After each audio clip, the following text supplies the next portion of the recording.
হ্যামিলিয়নের বাঁশিওয়ালা হয়ে বাংলাদেশের ফুটবলে পা রেখেছেন হামজা চৌধুরী। লাল সবুজের জার্সিতে তার নাম লেখানোর পর স্পন্সরদের আগ্রহের কেন্দ্রবিন্দুতে পরিণত হয়েছে দেশের ফুটবল। ফলাফল পকেট ফুলেছে বাফুফের।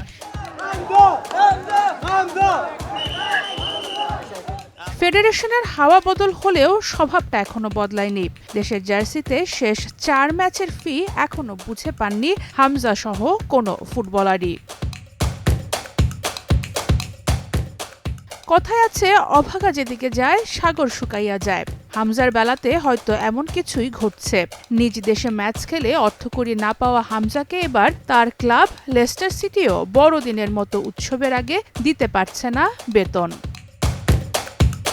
পশ্চিমা বিশ্বে বড়দিন বছরের সবথেকে বড় উৎসব। এর আগে হঠাৎ করেই হামজার ক্লাব লেস্টার সিটির অফিসিয়াল ঘোষণা, বড়দিনের আগে ক্লাব কর্মকর্তা খেলোয়াড়দের বেতন আর ফেস্টিভ্যাল বোনাসটা দিতে পারবে না তারা।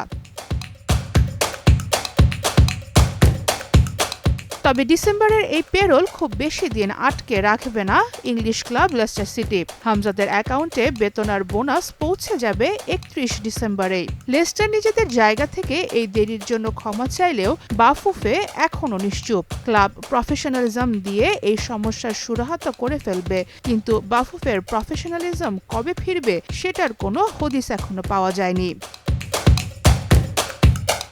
সারা মাহবুব, স্টার নিউজ।